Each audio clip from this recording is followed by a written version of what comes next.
Bienvenue Pierre, merci d'avoir accepté l'invitation. Alors nous, on se connaît depuis un peu plus d'1 an. Est-ce que tu peux nous expliquer à l'époque la raison pour laquelle tu viens me voir? Tout à fait. Salut Émilie, merci de ton invitation tout d'abord. Effectivement, je suis venu un peu te voir par recommandation tout d'abord. J'ai eu ton contact par quelqu'un de mon réseau. Et si je suis venu te voir, c'est parce qu'à cette époque-là, je me demandais un peu, voilà, j'étais un petit peu perdu d'un point de vue professionnel. Mhm. Je cherchais un petit peu ma voie. Et du coup, en discutant avec ma famille un petit peu, c'est vrai qu'on m'a dit pourquoi est-ce que tu ne ferais pas peut-être un bilan de compétences pour avoir aussi un point de vue extérieur en fait, sur toi. Et c'est ce qui m'a fait venir vers toi, en fait, c'était vraiment de pouvoir faire un peu un point sur moi-même et essayer de trouver ma voie professionnelle. Ouais. Donc tu avais la sensation à ce moment-là de ne plus être au bon endroit, de plus faire un... Tu avais un projet professionnel qui était un peu flou, c'est ça? Tout à fait, ouais.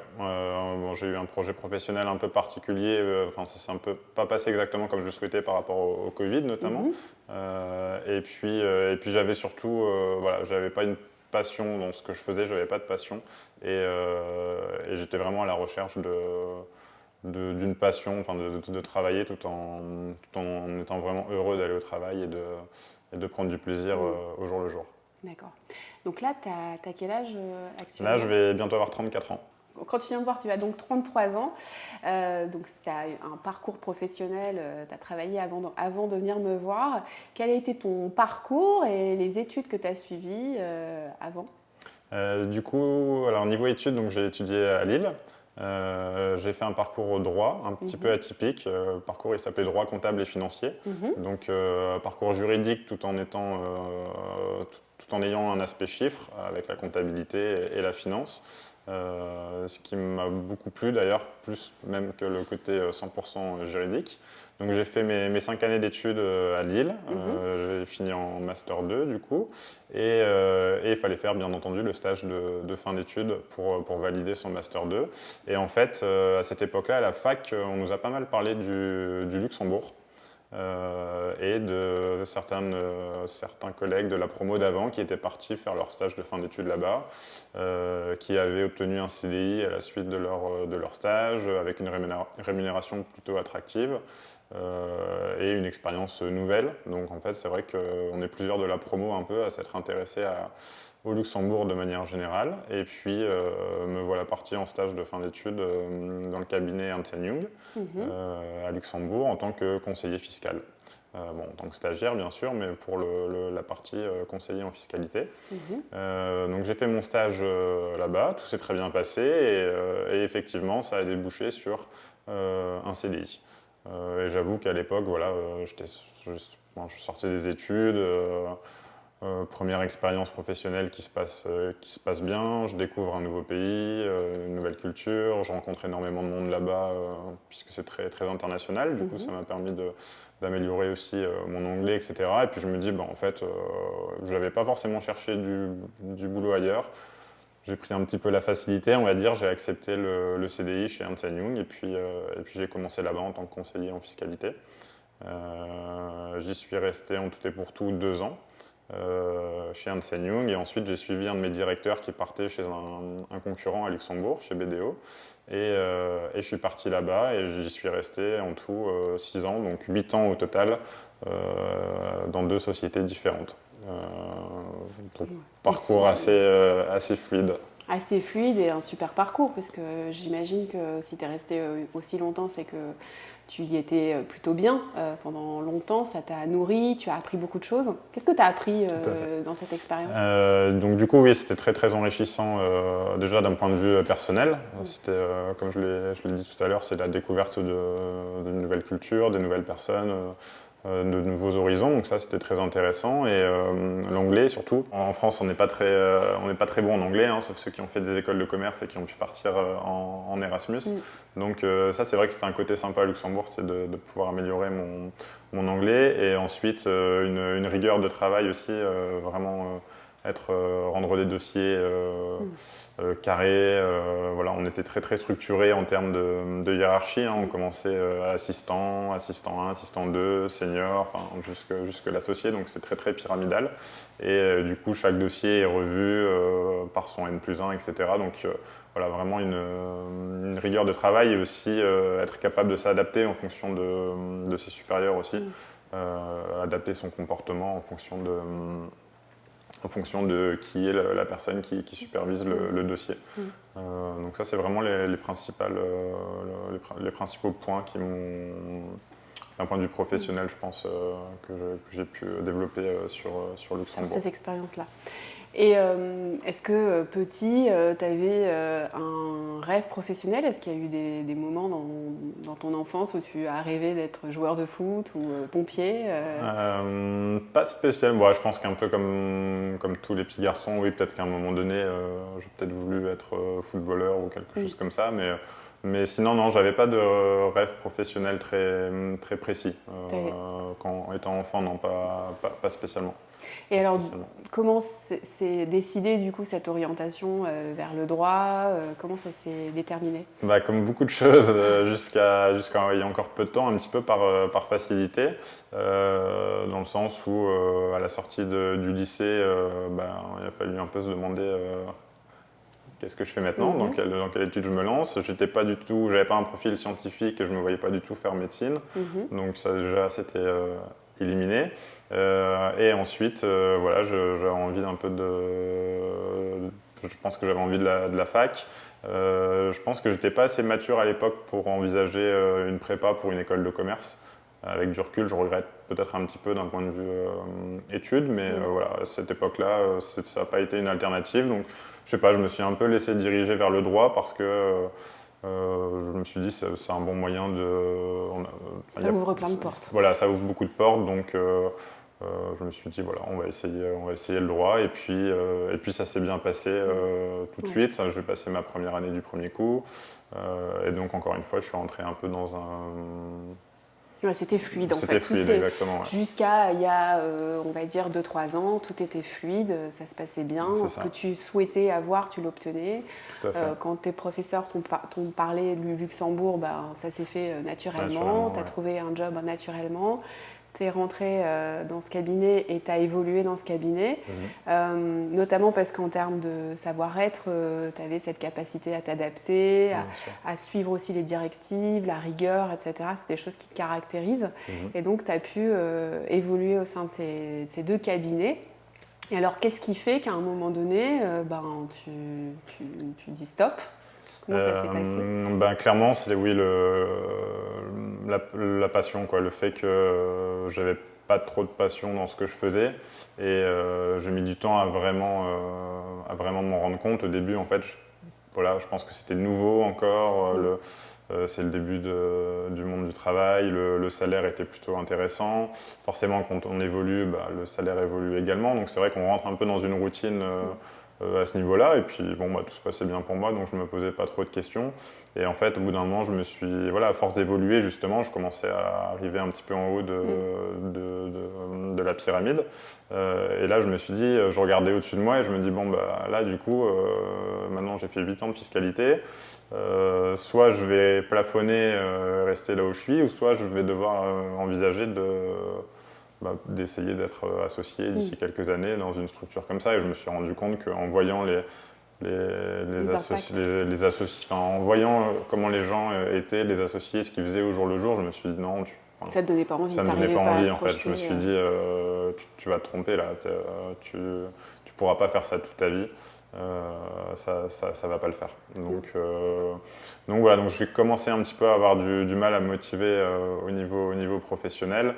Et je pense que voilà, quand on arrive à ce stade-là où on se pose un peu des questions le matin quand on va au travail et qu'on a plus trop de motivation, il faut essayer de rebondir, je pense.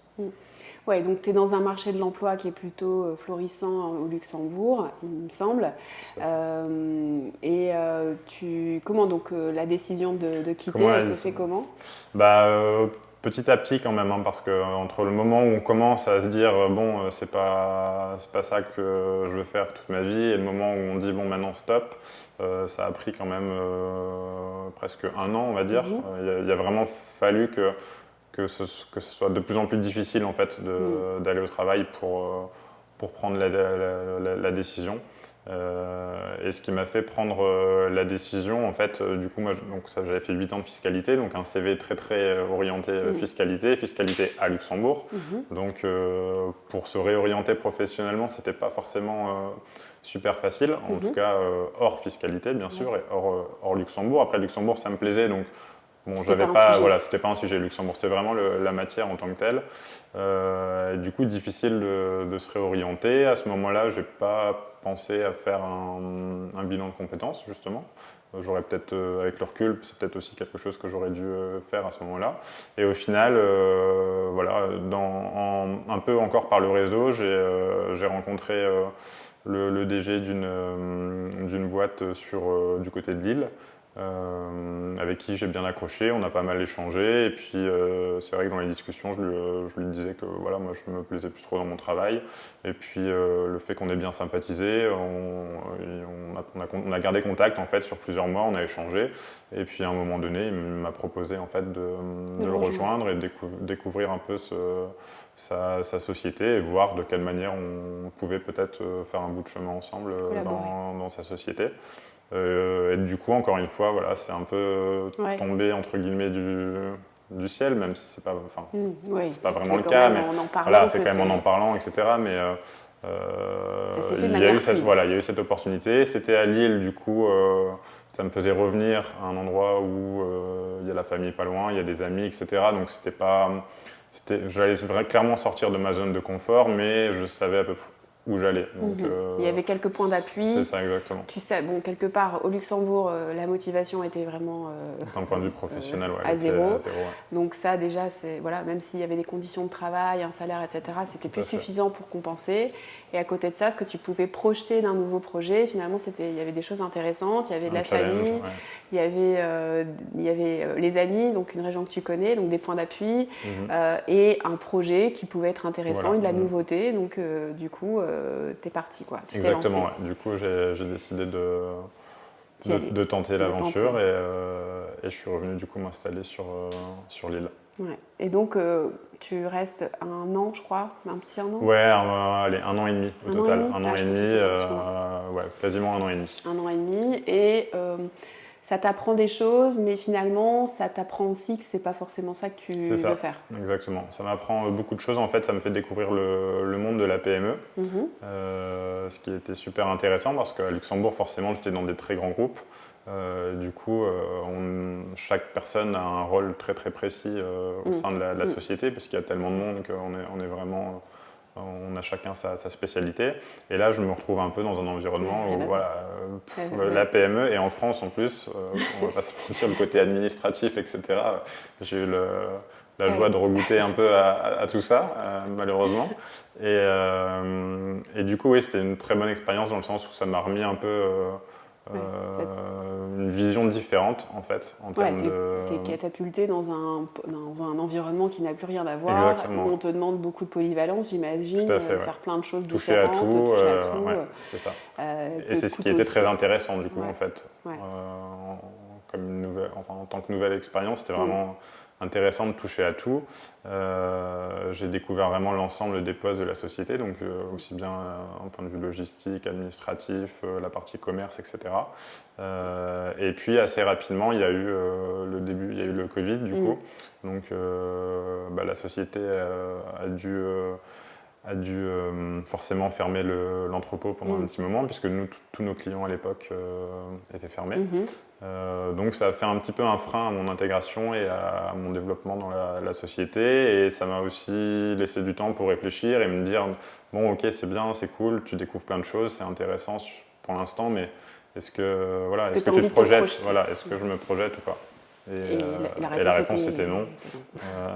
Du coup, une nouvelle fois, je me suis dit il ne faut pas perdre trop de temps. Du coup, si je voulais pas refaire entre guillemets la même erreur que j'ai fait à Luxembourg, où j'ai peut-être attendu un peu trop longtemps pour me réorienter. Et je me suis dit bon, si c'est pas ça, il va falloir envisager quelque chose d'autre. Et c'est là où j'ai décidé de... Et là, ce que je tiens à souligner, c'est que ton employeur t'a accompagné dans Tout cette à fait, démarche. ouais. En fait, c'est vrai que je le remercie encore.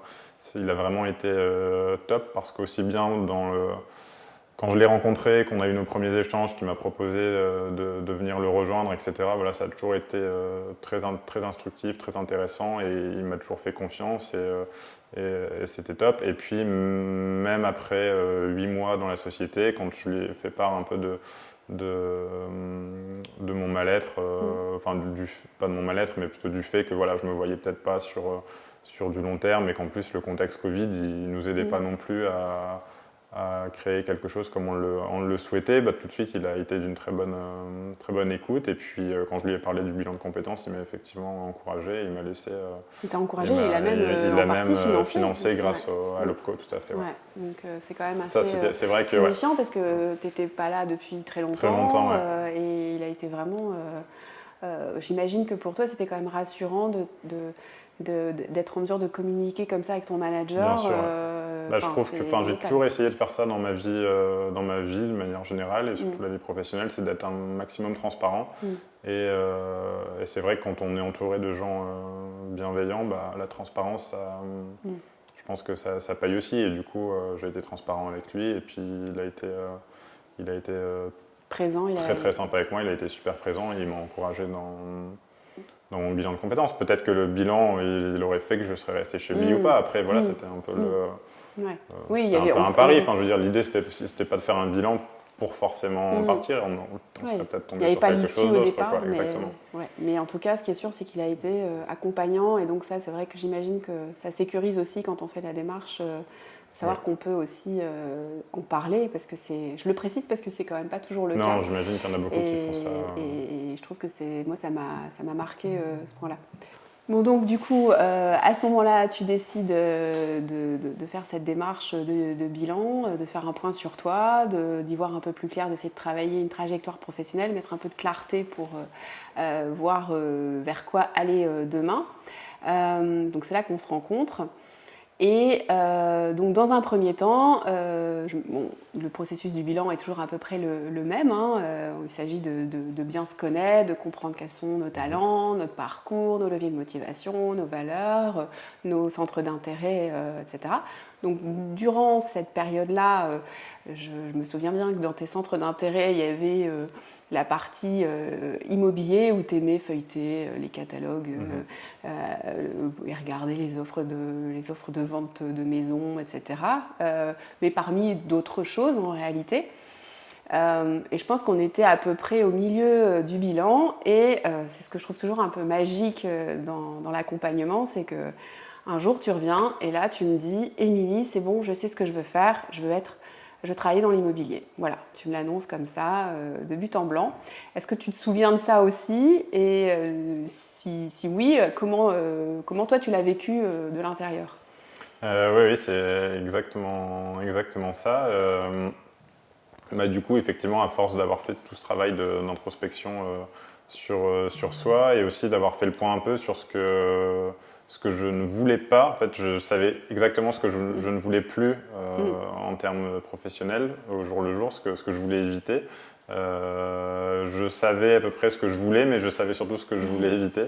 Et puis, effectivement, on avait parlé un petit peu d'immobilier ensemble, et puis voilà, j'y ai repensé un petit peu à tête reposée, et en fait, en discutant avec des membres de ma famille, et puis notamment avec ma compagne, du coup, voilà, je commence à parler d'immobilier, et en fait, tout le monde me dit, oui, en fait, oui, je te verrais bien dans l'immobilier, et puis voilà, c'est venu un peu comme ça, et même moi, je me suis dit, ouais, pourquoi j'y ai pas pensé avant? En fait, je me suis un petit peu... je m'en voulais de me dire, oui, c'était...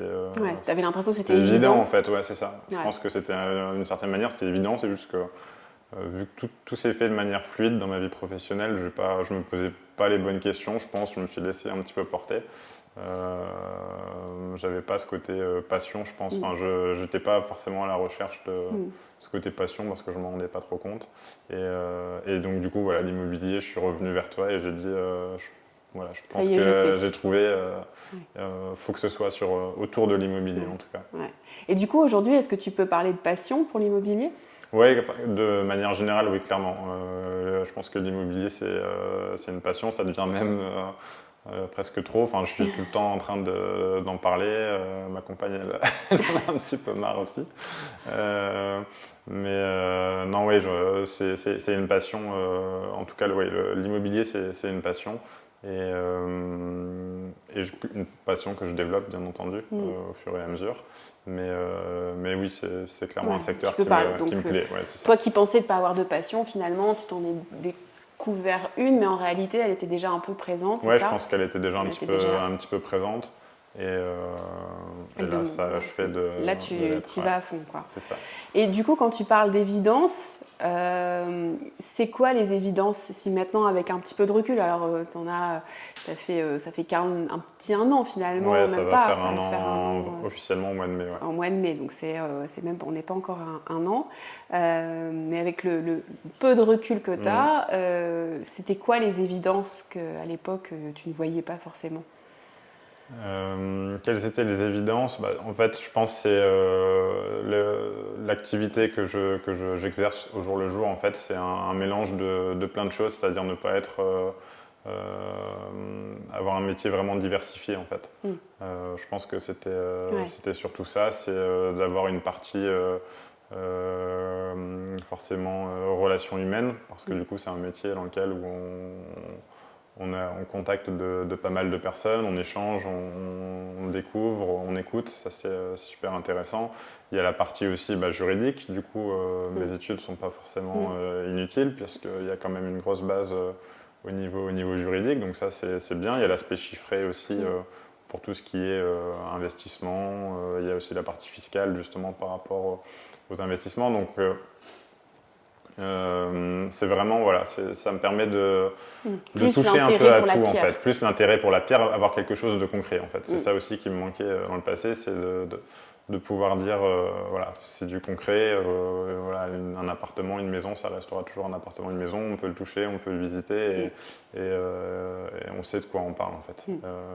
Et je pense que j'étais à la recherche de ça et pas juste passer des heures derrière l'ordinateur à écrire des mémos sur... T'as besoin de bouger un peu aussi, de mobilité, de me déplacer, de rencontrer différentes personnes, différents corps de métier. Voilà, c'est ce qui me plaît, c'est ce qui me plaît aujourd'hui en tout cas. Ce qui est intéressant, c'est ce que tu disais, c'est que finalement, à partir de ce que tu ne voulais plus, il suffit d'aller un peu tirer et on peut voir ce qu'on veut. Tu voulais plus être assis derrière un bureau, donc tu voulais de la mobilité. Et en fait, toutes ces informations-là, on les a glanées et ça nous a permis de construire, enfin, ça t'a permis de construire ce projet. Bon, alors du coup, tu reviens en me disant, voilà, je sais, je veux faire de l'immobilier, mais sous quelle forme, comment, etc. Là, c'est encore un peu flou. Donc, à ce moment-là, il y a une phase d'investigation. Je me souviens que tu as rencontré pas mal de personnes à ce moment-là pour à nouveau affiner un peu le projet. Il y a même un moment donné, tu as failli sauter le pas d'aller ouvrir une agence dans ta région sur Dunkerque. Bon, et voilà, explique-nous un peu comment ça s'est passé. Oui, tout à fait. Donc il y a eu une grosse partie où j'ai interrogé un certain nombre de professionnels de l'immobilier pour en savoir un peu plus aussi sur le métier au jour le jour, parce qu'on pense avoir une idée de ce qui est un métier, mais ceux qui en parlent le mieux, c'est toujours ceux qui exercent depuis quelques temps. Donc il y a toujours ce qu'on pense et la réalité. Donc c'était bien de se confronter un peu à la réalité en échangeant avec des professionnels qui sont établis depuis plusieurs années. Avec des personnes, il me semble, certaines épanouies à leur compte et qui vont bien, et d'autres qui étaient pas forcément aussi épanouies que ça. Tout à fait, vraiment un mélange de tout. Je trouvais ça intéressant d'avoir différents points de vue, un panel. Avoir une vue de la réalité et aussi que on n'est pas dans le monde des bisounours et qu'il y a forcément des éléments positifs. Bien sûr, tout n'est pas toujours... Tout n'est pas toujours vert. Et donc, du coup, Justement, tu découvres quoi durant ces interviews Du coup, je découvre, ça confirme un peu l'image que j'avais, c'est-à-dire une activité relativement diversifiée. Ça, je le découvre. Ce que je découvre aussi, c'est que la concurrence est très très rude, que c'est un métier quand même où effectivement on joue pas mal des coudes et que c'est pas facile en fait. Enfin, que effectivement ça paraît facile, mais de par la concurrence et le contexte aussi du marché selon les moments, voilà, ça peut être difficile. Ouais, c'est pas un long fleuve tranquille. Tu sais quand tu t'y engages que il va falloir faire ta place. Exactement. Et justement, le fait de découvrir que c'est pas simple. Qu'est-ce qui fait que tu y vas quand même? Envie d'essayer de se rendre compte par soi-même en fait, parce que je pense que voilà, l'intérêt il était clairement là. J'avais envie de me lancer dans l'immobilier. Après, à un moment donné, interroger des personnes, se renseigner, lire, etc. C'est bien, mais il faut aussi le vivre pour se faire sa propre opinion. Et du coup, voilà, j'ai décidé de le faire. Donc il y a eu un petit cheminement. J'ai effectivement envisagé différentes options, dont potentiellement ouvrir directement une agence sur Dunkerque. Bon, ça ne s'est pas fait pour des raisons X ou Y. Enfin, voilà, je pense que c'était peut-être un petit peu prématuré. Et j'ai décidé de mettre ce projet de côté. Et du coup, voilà, j'ai décidé de me lancer en tant qu'indépendant, donc agent commercial, et de découvrir le métier du coup. Du coup, tu es conscient de ce que tu peux retirer de ce métier-là, de tout ce qu'il a de positif, des éléments plus négatifs. Tu disais effectivement jouer des coudes, t'es pas ta posture, quoi. T'es pas un requin, tu es plutôt quelqu'un qui est reconnu pour sa bienveillance, son écoute, son adaptabilité, donc quelqu'un de plutôt souple, etc. Mais pas quelqu'un qui va écraser les autres pour gagner. Comment, du coup, comment ça se passe au quotidien, du coup, compte tenu de ça? Du coup, comment ça se passe au quotidien? C'est un peu difficile. Enfin, c'est pas que c'est difficile, c'est que ça prend du temps, en fait. C'est qu'entre le moment où on se dit on commence et le moment où potentiellement il y a des choses qui vont payer, voilà, ça prend du temps. Donc, comment je m'y prends? Je communique au niveau de mon réseau personnel dans un premier temps. Ensuite, j'ai eu l'opportunité de m'inscrire dans un groupe d'entrepreneurs, un BNI du coup. Donc je me dis, voilà, ça sera un bon moyen de faire du réseau. Donc en fait, voilà, l'objectif, c'était un peu de faire un maximum de réseau et d'essayer du coup d'obtenir des mandats à travers le réseau, en fait, sans justement avoir cette posture, entre guillemets, de requin comme ça peut l'être chez certains.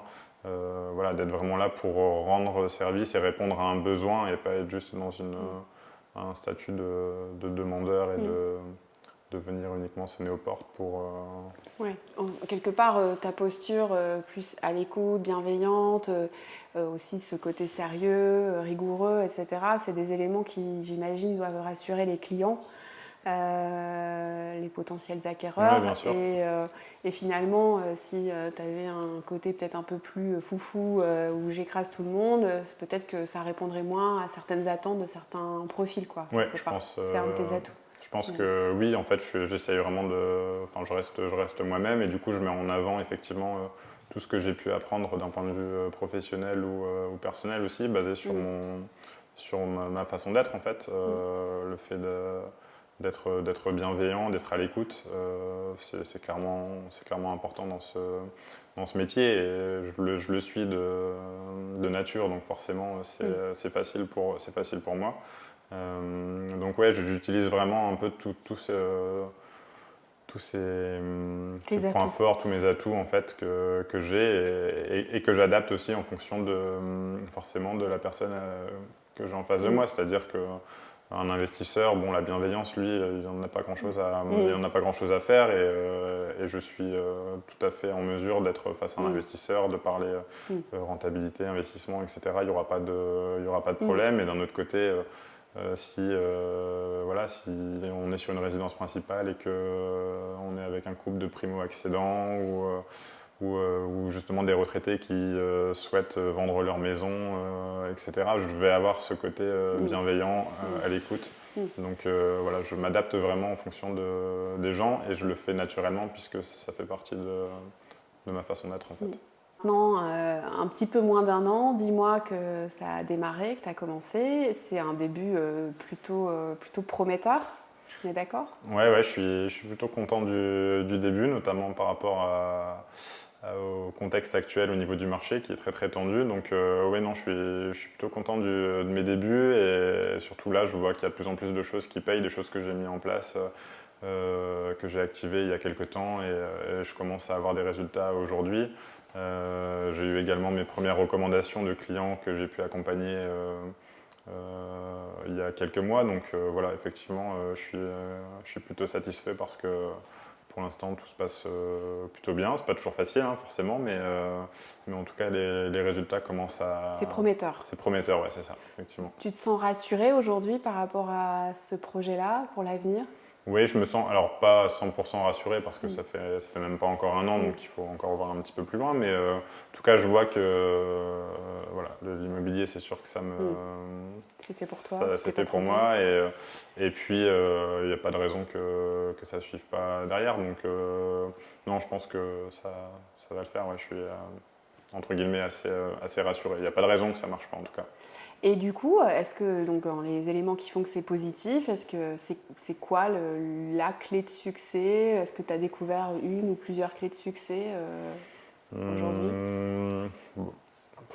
Enfin, c'est assez basique, hein, mais je pense que voilà, comme dans n'importe quelle activité, c'est vraiment être au maximum présent pour le client, quoi, de l'accompagner de A à Z et surtout d'être à l'écoute. Un projet immobilier, que ce soit enfin, surtout d'ailleurs quand c'est pour une résidence principale ou un premier investissement locatif pour des gens qui se lancent voilà, dans un premier investissement, c'est des moments compliqués et anxiogènes, donc il faut savoir être à l'écoute, les accompagner, les rassurer et à partir du moment où ils se sentent vraiment entre de bonnes mains, qui vous font confiance, ça fonctionne, quoi. C'est surtout les tenir informés et les faire participer d'une certaine manière au process en les tenant informés, en leur expliquant pourquoi on fait comme ça.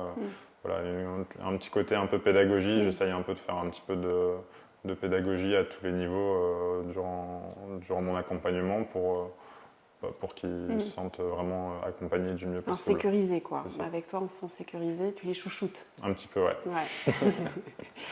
Donc plutôt positif. Donc là, si on avait la possibilité d'aller parler au Pierre d'il y a un an, tu lui dirais quoi? Qu'est-ce que je lui dirais? Là, comme ça, je pense, pourquoi tu n'as pas commencé plus tôt, pourquoi tu t'es pas mis plus tôt dans cette voie-là? Parce que voilà, je pense que avec le recul, encore une fois, j'aurais peut-être dû me réorienter plus tôt et dans l'immobilier parce que ça me plaît. Voilà, je pense juste. T'es à la place, t'es à la bonne place. Je pense être à la bonne place, ouais. Et qu'est-ce qu'on peut la suite, c'est quoi? La suite, c'est quoi? Donc là, du coup, on va déjà terminer la première année en tant qu'indépendant pour continuer à engranger de l'expérience, du réseau aussi surtout. Et puis la suite, ça sera, je sais pas, soit être 100% indépendant et ne plus dépendre d'une agence ou pourquoi pas ouvrir ma propre agence. Ça reste encore un petit peu à déterminer. Mais, il y a encore des projets. Il y aura encore des projets, je pense. Ouais. Il y a encore des challenges à relever. Oui, bien sûr. Ouais, non, ça, et qu'est-ce qu'on peut te souhaiter du coup commencer. Que tout se passe encore de manière fluide. De manière fluide, ouais, voilà. Je pense que là, pour le coup, j'ai été un peu plus acteur dans mon choix j'ai été acteur dans mon choix professionnel. Je ne me suis pas juste laissé porter.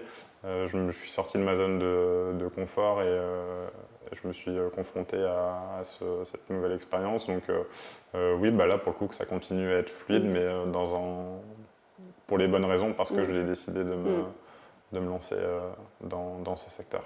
Tu as la sensation d'avoir gagné en confiance en toi avec cette expérience? Oui, je pense que clairement oui. Parce que je commence de zéro, donc forcément quand on a les premières réussites, ça nous donne forcément de la confiance. Il y a des moments où forcément c'est un peu plus creux, donc on se décourage un petit peu. Ça, c'est aussi le côté de l'entrepreneuriat, forcément. Voilà, il n'y a pas un salaire fixe tous les mois, donc il faut se battre. Mais oui, plus de confiance, et je sens que voilà, au fur et à mesure où j'ai des bons échos, des bons retours clients aussi, la confiance elle est encore de plus en plus importante, et ça devrait que être bénéfique pour la suite. Ouais. Ce qui te nourrit au quotidien, c'est de voir la satisfaction de tes clients? Oui, clairement, il n'y a rien de plus... Il n'y a rien de mieux que d'entendre un client satisfait. Enfin, quand on arrive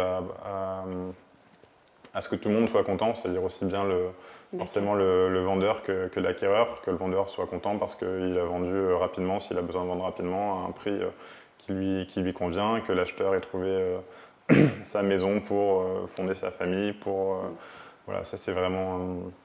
ça c'est les moments vraiment top, quoi, quand on sent que... on se sent utile en fait. Vraiment, on a rendu service aux gens, et ça c'est vraiment agréable, satisfaisant. Bon, eh bien, merci Pierre pour ce partage. J'espère que tu pourras nous parler prochainement de tes nouveaux projets, et à très vite.